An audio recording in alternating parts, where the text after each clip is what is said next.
أبي أحمد زلوا درجان رأي أب حيال ጭንቅን أب ናይ መረፅ أبويان له ሕዚ መንግስቲ ኢትዮጵያ ኮይኑ ናይ ኢትዮጵያ ባንክን ታንክን ዝውንን ሓይሊ ክንዲ ትሕዚ ዝኒሄዎ ፀበባ ፀቢብዎ ዝፈልጥ ኣይመስለን ትማሊ ለኩም ሰለስተ ክፍለ ጦራት ሓደሽቲ ኮማንዶ ቤተ መንግስቲ ሓለውቲ ተባሂሎም ሰልጢኖም ኣለዉ ተወሳኺ ነየናይ ነቲ ሪፐብሊካን ጋርድ እንታይ እዩ ዘምፆ እዚዩ فرحي زمصو باي ذوي سقاتي زمصو يتحز نتانا يمرت أقول دايك يمسلكم جنا يوم أتيم زلوا بلاتي يوم زلوا ندوم يمسون نمرت أصدر كوي يمسلن تالينك رسعيات لزنور كي إذا قمت لكم زلوا anyone أتيو حتى وقلت زللي أتيو قلت غلي تالينك قمت لكم الله حذي تعبي حمد زنيه هو درجة منقصت هاي لماريام أفتح زي أبي أحمد زني هو بوتا خوينو يفلت الرقصيني أياتنا له زيو يحتتني رعنته كم يتقوم هو أبي أحمد زني هو حزي ولا منير من قصة هاي لماريام أفتو زمن أفتنا مود أتاك زي خبط صح خلو بس أوتي يوم كري عمو يبلو كري عمو نمود أتا مرالو حقوق إلى بكينيا غيرون زيمبابوي سكعز غيد يفكر نير كم تأبي أحمد فكر هذا الله ناي مجمّر يزخر عوضن بصوت إياه ميول قدم يلون أبناء تقرأينا إنتليجنس افتح له في كالسي أبناء تقرأينا إنتليجنس راح تصرح زنور جانو تيتنير نتايلو مني مسلكم أمود أتاخذ التعمد كوا واختار فخلو درج هودق كاب 80 حدا جميرو دبر تاور مستوسعه كاون ده حرز الله تقرأينا أمس وصلت بملء أو مستوسعه بحريو أخواني من الأخذ جمرو حلفت نيرهم مساعتهم كم زي أخي تقول نمبر أنا سيما نقركم زولو مردات هذا قبلو حذي زانا لمكنا قم طريقهم ما نساعتهم كلت يوم أبناي بوليتيكان أبناي ميليترين زنبرا قم طريقهم ما exactly كنقرن نخلو وتيانا أفتنا يحلف intelligence نبرا مالتي كنقرن نخلص اكل زبهالو بتخكل نرغبهم نيرنا بتقفنيا ترغبهم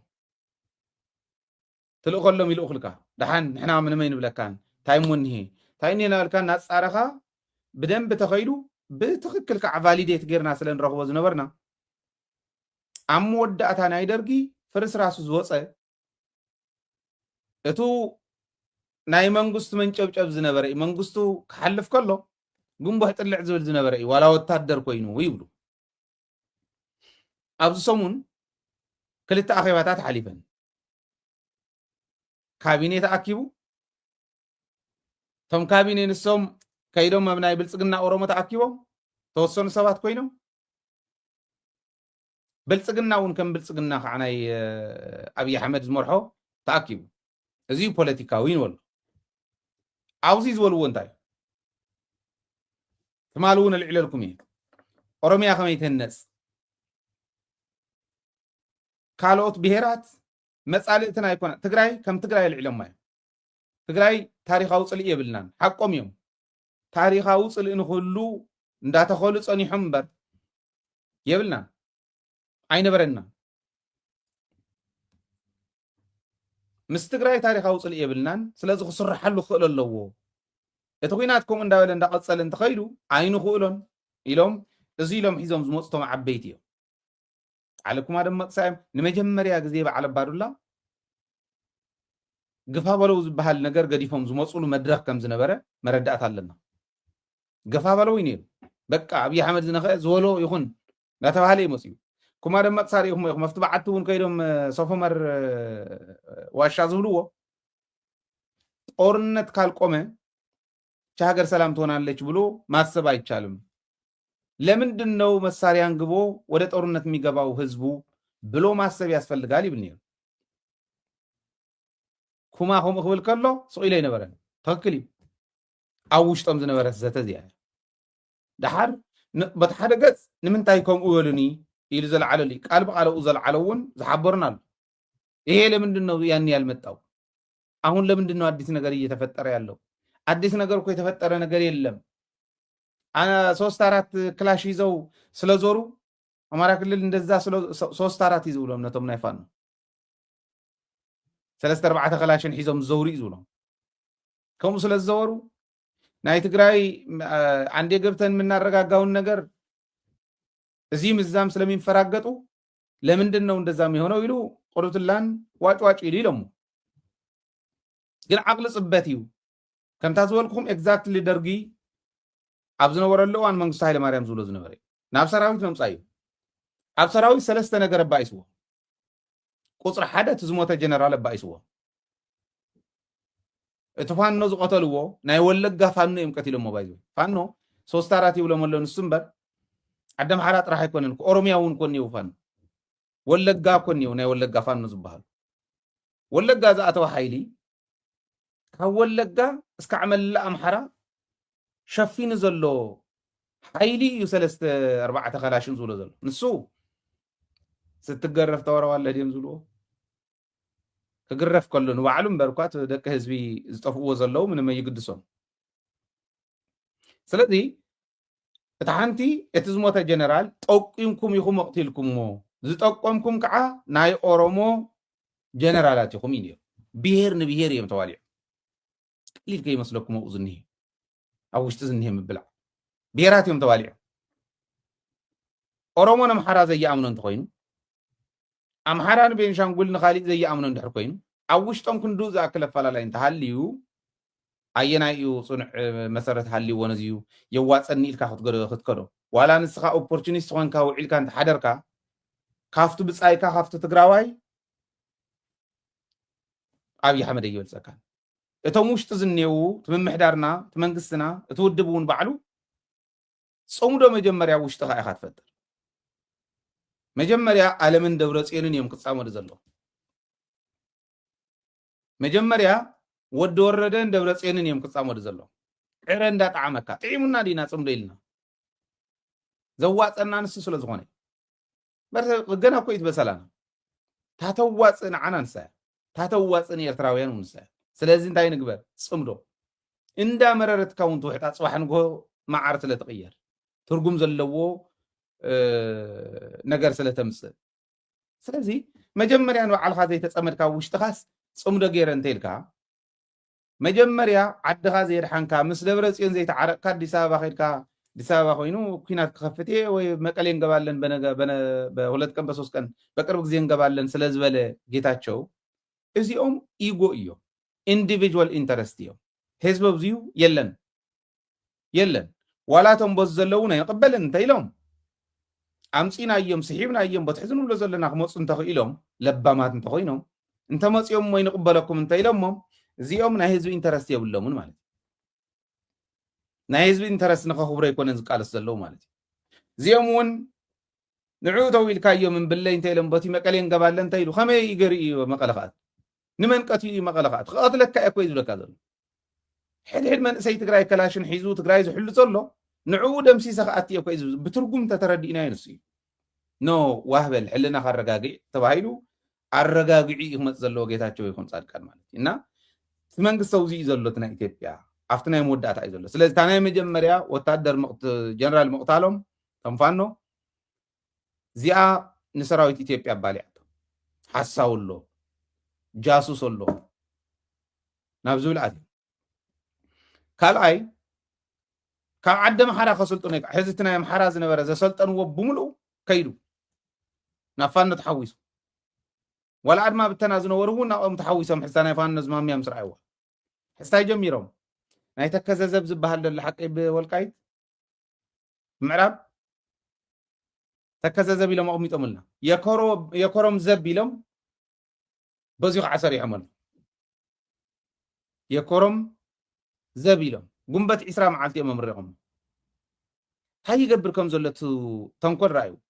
የኮሮም ዘብ ዝበሃል ኮሮም ክሕድግ የላማጣ ክሕድግ የሽድሽተ ወረዳ ክወስድ ምስ ዝብል መን ይቃለሰሎ ተምናህና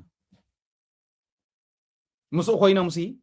كورم زب مسزبل لما تعزب قلتات إن تبهله بستسرح نمتاو ندي تازنا ورا تنزنا ورا ورداتات كنحزن ندي كومون داوله مسزفكر من اللي شايم نيرم برقص أسلتينا من بعلم توم سراوي مسيوم كونكاس إيت تتكوسنا بتقرأي قص عفومز من اللي سكات حمش شنبه كميز ولا حلنا مخان رأي وحسوا زي ولا خند اللايكا أفلا لا يهلا هو بوليتيكاوي صح كو هو جهيب أفلا لا يسلا زي بالنادي هو من قال زلنا وسيلكم أبز خون يكون وانا أفلا لا يتفتر خلي أفلا لا يكاجن تقرأي نمبلع زك قال عند حركوينو أزي دنقرنا ناي دنقرنا أفلا لا يزول هاي لو أنت هالي ناي دنقرنا أفلا لا يلو مالك كندد اللايو أفلا لا ينتزهلون أنا حزبك كايدا سقم الله يأمني أنا أبك كايدا سقم الله ولا تحزز قلنا يلو قمقامون اتودب قصل الناس لندليو أو تصبق لنا تقعينا نبر تخكل يكون أنكو عوزنا بروني تخكل بزحني رفلا لك تشيرون دحركم وتقوركم كم الكا غريف كام خادي كالي ندورس إن مقداف مالت قن حوحات مقداف مالت يكون أوكي نمنجوري نو مقداف مالت نعلم مقداف مالت نحوحات مقداف مالت يكون نهز تقراي مقداف مالت يكون أبهز بين تايتي ونسو ما علينا كوت هزبنا نوصحو ما علي يزبصحن تعدونكم يا تودبونكم يا منونكم يا حوحات ناي هزب تقراي بوليتيكاو كابيتال امبر ناي دبرسين عداغا ناي منجورين عداغا ناي ألم عداغا يكون كم أصل زريعة أنا هاي تقبل حسابي يقرب يا بزغون يكون وان after majority زوصنا جن تودي بيزخ وصينا من حق أي majority نعم يدقفوا هاي من مارس لنا زلنا من مارس نعم رجافي تزوي كوتس أصل زدالي دحري خل أنت دالي بوليتيكينيا خويني أنت دالي بوليتيكينيا تدقي فيه إتا نتقرأي تتأكم يعني تتقرأي تتأكم يا زبلة يسرح فتسعير خل بماجوريتي تودي بخع خل ودابه زمهرنا هزمنا توديب كان يمسعر ملكتنا حواتي توديبنا إنا سعرنا political capital نايا social capital نايا نبلان حوحات مالت ناي هزب تقرأي توديب كان يمسعر ملكتيا حوحات مالت كندز مرر انت مرر قالسي شغيلكا اب هزباو متكلكا شغيلكا ناي مسعر ملكتيا لزناتي ونيا كم غير يحسبوا تدغزو لي حزب زلو كم يلمصا كاوتاي نقبل زحاش انت حليو بايتونا زحاش ممارص انت حليوا بايتونا زيت مرحلو تقراي منتاي هاي متاي مغنيات اللهم صوم زي مرحلو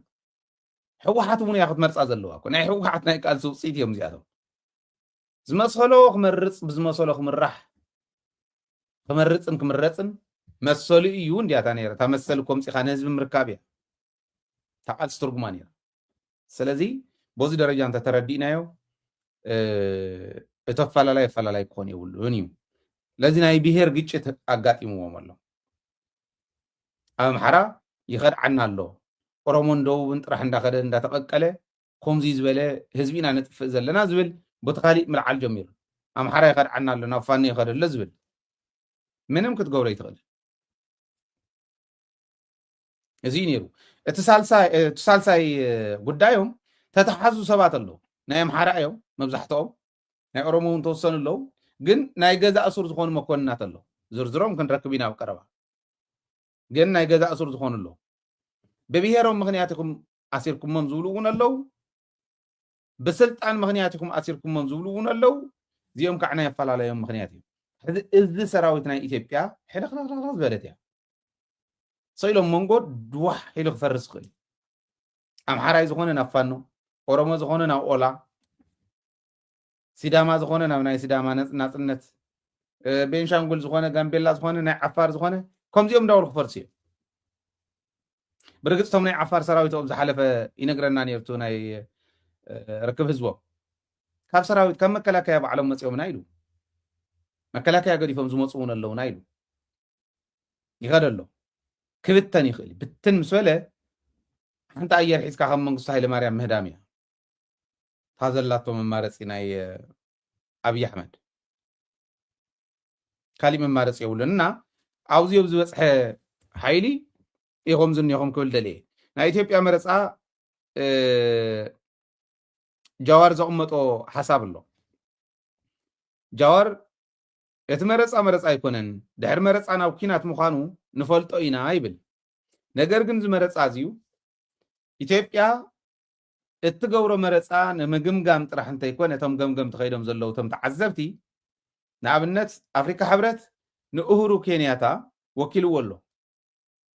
ወኪልዎ ማለት ነቲ ቲም ክመርሓሉ ከባቢ ካብ 37 ሃገራት ተውፃፅኡ 73 ተዓዘብቲ ዘለውዎ እዩ ሕዘው ኣብርክት ኣቢሎም ምክንያቱ ካሊእ ተዓዛቢ ስለ ዘየል ኢጋድን ኤዩን እዮም ኣፍሪካን ዩኒየንን ኢጋድን እዮም እቶም ተዓዘብቲ ኣፍሪካን ዩኒየን 24 ክልእኽ እዩ ሶሪ ኢጋድ 24 ክልእኽ ኣፍሪካን ዩኒየን 73 ክልእኽ እዩ 97 ከባቢ ይኾኑ ኣለዉ ማለት በቃ ተዓዘብቲ እዚኦም እዩ ሕዚ ጃዋር እንታይ ኢሉ ኣቐሚጡ ናይ ኢትዮጵያ መረፃ ጥራሕ እንተይኮነ ናይ ኣፍሪካ ሕብረት ናይ ተኣማንነት ጉዳዩ ዝምዘነሉ መረፃ ክኾን እዩ እሁሩ ኬንያታ ዝነበሮ ሌጋሲ ከበላሹ እውን ከቕፅል እውን ዕድል ኣለዎ ሕዝቢ ኣፍሪካውያን ዓይኒ ክርአ ከሎ ይብል ጃዋር ንምንታይ ኢኹም ኢሉ እቲ መረፃ ናይ ሓሶት እዩ እቲ መረፃ መላእ ኢትዮጵያ ይካየድን ሕዚ ኣብታ ነብ ጥቃ ኣዲስ ኣበባ ዘለዋ እቲ ክካየድ እንድሕር ኮይኑ ኣብ ጥቃ ኣዲስ ኣበባ መረፃ ጌርና ዲ ክብል ናይ ኢትዮጵያ መረፃ መላእ ኢትዮጵያ ተካየደ መረፃ ዲ ክብል እቲ መረፃ እውን ዘመነ ካሴ ይዛረቦ ከም ዝነበረ ተመሊኡስ ኢሉ ንዑ ካርዲ ሙሉእ ተባሂሎም ንዕዳጋ ዝኸዱ ካርዲ ሙሉእ ይበሃሉ ዕዳጋ ይመልኡ እሞ ብሽሞም ይምረፀሎም ተመሪፁ እቲ ኮረጆ ተመሊኡ 24 እስካዕ ተሓልፍና በቱ ቀዲሞም ዝመረፅዎ ባዕሎም ብሽም ህዝቢ ዝመረፅዎ ኣናውንስ ምግባር ጥራሕ ያተርፎም ኢሉ ዘመነ ካሴ መግለፂ ኣውፂሉ እቲ ኣዋጅ ካብ 21 ጀሚሩ እስካዕ ፅባሕ መረፃ ክፀንሕ እዩ ዝበልዎ ኣዋጅ ምዕፃው ናይ ኣምሓራ ካብ ኣምሓራ ምውፃእ እውን ናብ ኣምሓራ ምእታው እውን ኣይከኣልን ዝበለሉ ክገልፅ ከሎ ዝገለፀ እዩ ሕዚ ናይ ጃዋር ክንምለስ ከለና ዲሞክራሲ ሰናይ ምምሕዳር እዚኣቶምን መሰላትን ንምግምጋም ሓላፍነት ተዋሂብዎም ዝመፁ ተወከልቲ ዲሞክራሲያዊ ዲ ነይሩ ምምሕዳሩ እንታይ ይመስል ዝብል እዚኦም ንምግምጋም ዝመፁ ናይ ኢትዮጵያ መረፃ ከምዚ ነይሩ ክንድዚ ብክንድዚ ኢሎም ዜና ናብ ምውፃእ እንተኸይዶም ይብል ጃዋር እሁሩ ኬንያታ ዝነበሮ ሌጋሲ እንዳደምሰሰ ይኸይድ ክድምስስ እዩ ዓለም ክትፈልጦ እያ ይብል ሶሻል ፋብሪክ ናይ ኢትዮጵያ ኣብ ዝተበጣጠሰሉ ናይ ሚድያ ናፅነት ኣብ ዘይብሉ መዓልታዊ ኣሽሓት ሰባት ኣብ ዝመትሉ ሰብኣይና ጎቲትካ ናብ ኣይሲሲ ኣብ ክንዲ ምቕራብ ንዓተ መረፅ ኢልካ ናይ መረፃ ኮረጆ ዘርጊሕካ ምውዓል ናይ ኢሊት ኢትዮጵያ ውድቀት እዩ ናይ ፖለቲከኛታት ኢትዮጵያ ውድቀት እዩ ስለዚ እዚኣቶም እንድሕር ኮይኖም ከምቲ ጃዋር ዝበሎ እሁሩ ኬንያታ ትክክለኛ ናይ ህዝቢ ድምፂ ኮንካ ምርካብ እዞም ሕዚ ዝበልክዎም ብድፍረት ምግምጋም ስልጣን ቢምሰል ናዮም ስሉታት ስልጣን መፅደቅ ኮይኑ ክርከብ ይብሉ ከምኡ እንድሕር ኮይኑ ናይ ኣፍሪካ ሕብረት ጉዳይ ዓለም ንክፈልጦ ናብ ምግባር ክንከይድ ኢና እዩ ዝብል ጃዋር ስለዚ መላእ ኣፍሪካ ዝኣምኑ ናይ ኢትዮጵያ ፀረ ዲሞክራሲያውነት ጥራሕ እምበር ዲሞክራሲያዊ ብዝኾነ መንገዲ መረፃ ክትገብረሉ ትኽእለሉ ሃዋህው ከም ዘለዋ ዝፈልጥ ዋላ ሓደ እውን የለን ኢሉ ይምጉት ጃዋር ዋላ ሓደ እውን የለን ዓለም ትፈልጦ እያ ዓለም እውን ኣፍሊጥና እያ ኢና ይብል ነዚዩ መርኣያ ዝኸውን እንታይ መሲልኩም ባይሳቶም ጎበዛት እዮም ኣትሊስት ንኣብነት ናይ ትግራይ ናይ መንግስቲ መረፃ ዝተጋዋሓሉ መንገድን እዚ መንግስትን እናንሸውም ዘለና ዓብይ ነገር እዩ ባይዘወይ እስኪ መን ክልል እያ ከምኡ ክትገብር ትኽእል እስኪ ነገርኒ ኣያን ክልል እያ ኣብ ኢትዮጵያ ከምኡ ትገብር ነዚዩ ክንኮርዓሉ እዩ ዝግባእ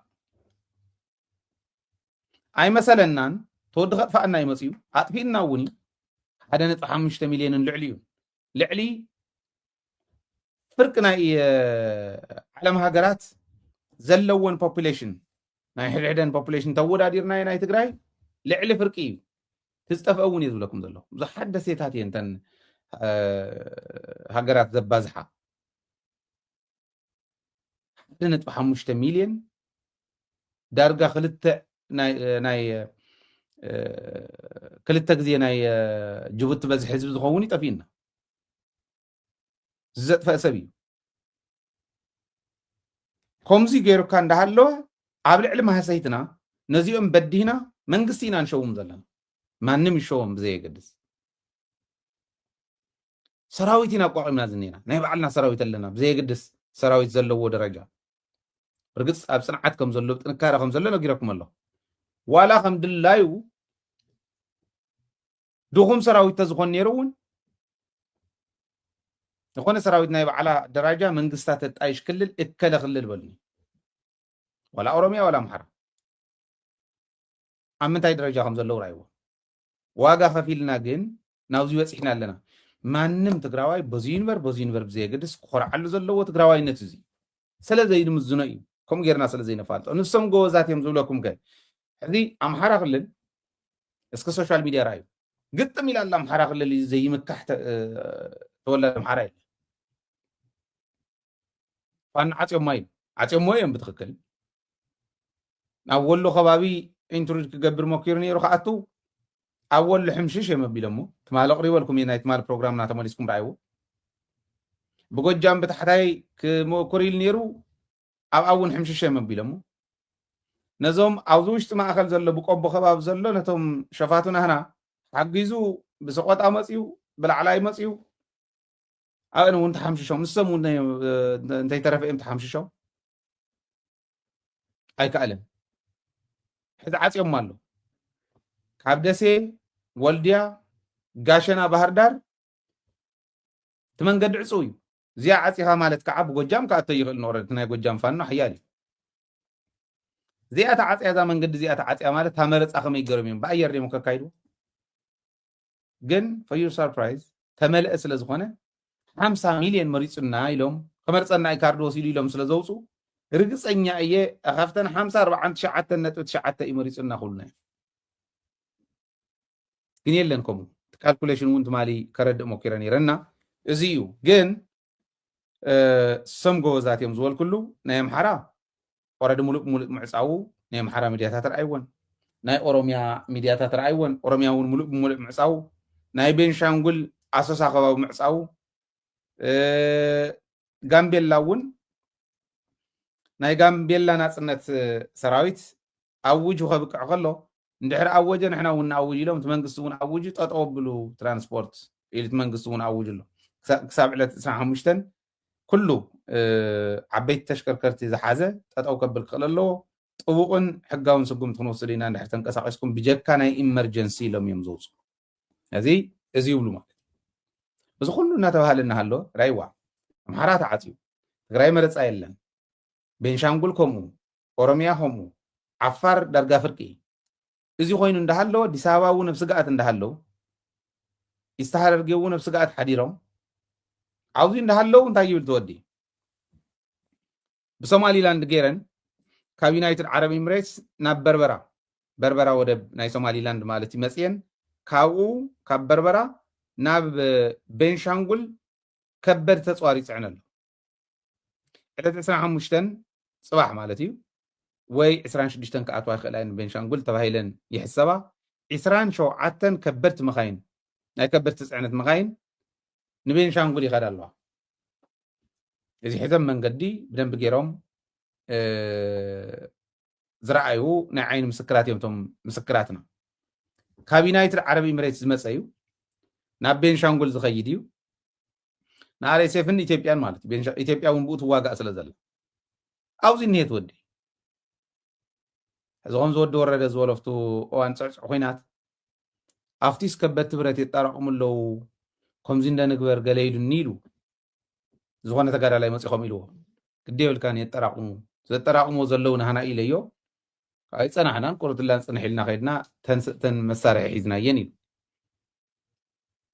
ኣብቲ ኢንተርቪው ናይ ወዲ ወረደ ምስቕ ኢሎም ዝገይብዎ ዝነበሩ ኢንተርቪው እንተሪኢኹሞ ኣምፂኦም ኣይውድእዎን ኩናት መላእ ኢትዮጵያ ከፊቶም እሞ ኣብ ልዕሊ እዚ ምስ ትግራይ እንተተነኻኺኦም ኣይኽእልዎን ናይ ኣምሓራ ፋኖ እውን ኣብ ቀረባ እዋን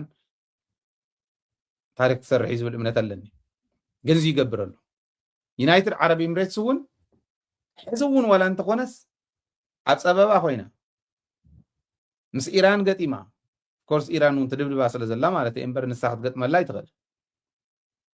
ኢኮኖሚ ይዓኒ ስለ ዘሎስ ናይ ዶላር ድጋፍ ይገበረለይ ኣብ ትብለሉ ዩናይትድ ስቴትስ እዚ ብግልፂ ዘውፅዎ እዩ ድጋፍ ይገበረልና ኢኮኖሚና ዓንዩ ኢሎም ኢኮኖሚና ኣብ ትራንስፖርት ኣብ ናይ ኣየር ትራንስፖርት ኣብ ቱሪዝም ኣብ ነዳዲ ዲፔንድ ዝገበረ ስለ ዝነበረ እዚኣተን ከዓ ጠጠው ስለ ዝበላት ኩናት ጠጠው ስለ ዘበለን እሞ ዝነበረ ኢንፍራስትራክቸርን ካሊእን ከዓ ንተተኳስ ንጥቀመሉ ስለ ዘለና ንመከላኸሊ ንጥቀመሉ ስለ ዘለና እቲ ሚሳይላት እቲ መውረዲ ፀረ ሚሳይል ፀረ ድሮን ፀረ ካሊእ ዝብልዎ ከምቲ ናይ ኣሜሪካ እዩ ሚልዮናት ሂብካ እዩ ኣሜሪካ ስለ ዝኾነት ፕሮቫይድ ትገብሮ ማለት እዩ ብዙሕ እዮም ከሲሮም ኣብኡ ኮይና እውን ከባቢና ንምሕማስ ትገብሮ ዘላ ከይዲ እዩ ተወዲ ከዓ ያው ስልጣን ንምቕፃል ዝገብሮ ዘሎ እዩ ትማሊ ኣብ ግንቢ በፂሐን ኢሎምን እተን ፅዕነት ናይ ፅዕነት መኻይን እዚ ኩሉ መሳርሒ ዝሓዘ 27 እየን ካብ በርበራ ናብ ቤንሻንጉል ከም ዝኸዳ ናብ ኣሶሳ ከም ዝኸዳ ድሕሪኡ ናፍቱ ካምፕ ከም ዝኸዳ ፍልፍላትና ሓቢሮምና እዮም ኣብ ግንቢ በፂሐን እየን ትማሊ ግን ያው ናይ ፅዕነት ስለ ዝኾነ ቀስ ኢለን ስለ ዝኸዳ 25 እንተዘንጊዐን ዕለት 26 ከኣትዋ እየን ኢሎም ሓቢሮምና ኣለዉ ማለት እዩ እዚ ይግበር ኣሎ እዚ ከምኡ ኢሉ እንዳሃለወ ብካሊእ መንገዲ ከዓ ብናይ ኣየር ቅድም ኢልና እውን ዝሓበርናዮ ሕዚ እውን ተወሳኺ መረዳእታ ዝረኸብናሉ ኣበይ ዘሎ ኢልና ነቲ ዝምልከቶ እምበር ባዕልና ኣብዚኡ ክነቕምጥ ኣይደልን እምበርቲ ቦታ እውን ተፈሊጡ እዩ ኬሚካል እውን ሒዙ ኣሎ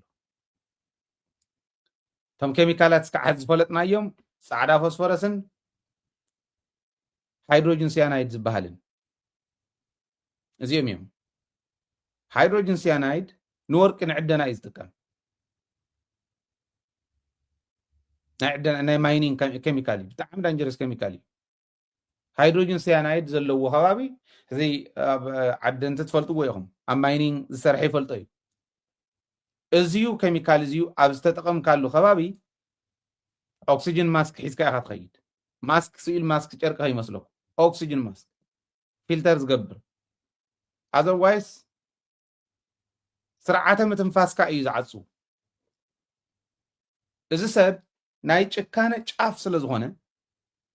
ስለዚ ንከምዚ ዝበለ ውሕሉል ዝኾነ ምድላው ምግባር የድሊ እዩ ቀዲምና እውን ኢልና ኢና ሕዚ እቲ ቦታ ተፈሊጡ እዩ ትፅቡቕነቱ ኣብ ምንታይ ካፒታላይዝ ዝገብር ዘለዎ ናይ ፅምዶ ሓይሊ ላይ ትግራይ ከም ትግራይ መወዳእታ ደርግ እንታይ ይኾን ነይሩ ኣብ ውሽጢ ባዕሎም ንፅባሕ ድሕንነቶም ክብሉ ሰራዊት ትግራይ ከኣቲ ከሎ ሰራዊት ኣምሓራ ከኣቲ ከሎ ሰራዊት ኦሮሞ ከኣቲ ከሎ ኣብ ዝብል መንፈስ ማለት ኣብኡ ሓሳብ ክስምዖም ክሓስቡ ተኣቱ እንተሎ እንታይ እዮም ክኾኑ ንሕና ናብኡ ክንከዲና ይንኸድን ኣይኮነን ንሕና እንታይ ኣለና መሬትና ነፃ ኢና ነውፅእ ካሊእ ግን ምኻዱ ይተርፎም ፀላእ ስለ ዝኾነ ከዓ ምስቲ ካሊእ ምትሕብባር ኣይተርፍን ብዝኾነ ይኹን መንገዲ ግን ኣብ ኣቶም ካፒታላይዝ ምግባር ናይ ውሽጢ መረዳእታ ንምርካብ ብደንቢ ምፅዓር ኢንተለጀንስና ምጥንኻር እዚ ተጠናኺሩ ማለት ኢንተለጀንስ ናይ ትግራይ ተጠናኺሩ ማለት ሓበሬታ ናይ ኢትዮጵያ ሙሉእ ኣለና ማለት እዩ እዚ ከዓ ስምምዕ ስለ ዘይብሎም ፋሕብትን ዝበለት ስለ ዝኾነት ብዙሕ ሓበሬታ ንምሕላብ ድልው ክፍቲ እቲ ቦታ ብፍላይ እቲ ሕዚ ዝብሎ ዘለኹ ናይ ኬሚካል ሕማቕ እዩ ከባቢ ይብክል ንኣብነት ኣብቲ ዝወደቐሉ ነቲ ሰብ ጥራሕ ከይመስለኩም ኣብቲ ዝወደቐሉ ትሪት ተዘይተገይሩ ሓደጋ እዩ ኣየር ይብክል ከባቢ ይብክል ማይ ይብክል ንሰብ እውን ሬስፓይራቶሪ ሲስተም የበላሹ ማለት እዩ እና ነዚዩ ውሕሉል ጥንቃቐ ክግበር ኣሎ እንዲና ንብል ዘለና እንዳበልናዮም ስቕ ኢሎም ተፀኒሑስ ክንሪኦ ኢሉ እንተፀኒሑስ ሽዑ ተጓዩ ዘርክበሎ ኣይኮነን ቀዲሙ ግን ሕዚ መንግስትና ይምስረት ኣሎ መንግስቲ ምስ ተመስረተ ኣዋጃት ክወፁ ኣለዎ ኣየር ክልል ክዕፆ ኣለዎ ዝመፀት ክትምንጠል ኣለዋ እዚ ክትገብር እንተዘይክኢልካ ክድሕነ ይትኽእል ከይትመፁና እስካዕ ፖለቲክሊ ሰትል እስካዕ ንገብሮ እቲ ጉዳይ ፖለቲካል ስታቢሊቲ እስካዕ ዝህሉ ምርድዳእ እስካዕ ዝህሉ ኣየር ክልል ናይ ኢትዮጵያ ብትግራይ ወገን ዘሎ ዕፁው እዩ ኢልካ ትእውጅ ይከኣል እዩ ብሕጊ ደረጃ እውን ኤክስትራ ኮንስቲቱሽናል ዝኾነ ነገር እንተጋጢሙካ ኤክስትራ ኮንስቲቱሽናል እዩ ኮማንድ ፖስት ውስኖ እዩ ስለዚ እዚ እንተዘይገይሮም እዚኣ ተኻሊእ ጣጣ ክትከውን እያ ዝብል እምነት ኣለኒ